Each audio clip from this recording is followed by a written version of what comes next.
Prenons à présent la direction de l'Ain, où le petit village de Rignat, près de Bourg-en-Bresse, est privé du son de ses cloches. Depuis près d'un an, elles sont à l'arrêt car la moindre volée menace d'emporter le clocher.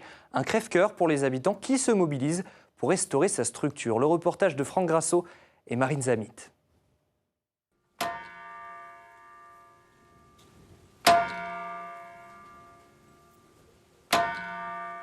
Oui, c'est vraiment, ça fait vraiment mal au cœur d'entendre la seconde cloche qui ne bat presque plus. C'est vraiment plus le clocher de mon enfance.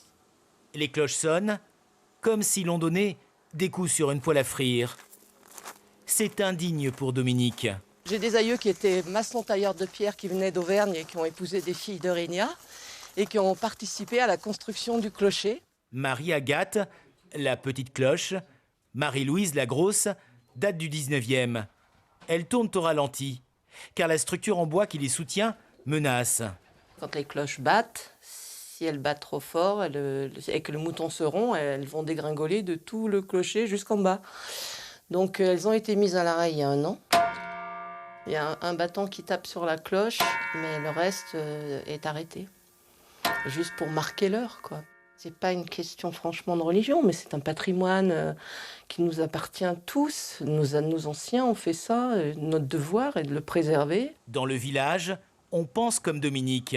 À Rignat, les cloches rythment la vie et même la mort. Pour nous, il est très important parce que moi, je vois par exemple quand mon père est décédé en 2017, pendant 3 jours, le clocher sonne le glas. Alors ça n'existe plus en ville, mais quand on est ici dans le village, on sait que quelqu'un est parti. Et même si je ne connais pas la personne, on l'accompagne en pensée pendant ces 3 jours. Le coût de la réhabilitation s'élève à 9 000 €.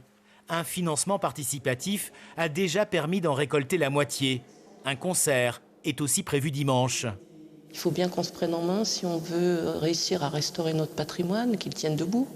Donc je dis, lâchez-vous, donnez des sous. Pour la petite histoire, Dominique va se marier fin août. Son grand regret, être privé du chant des cloches.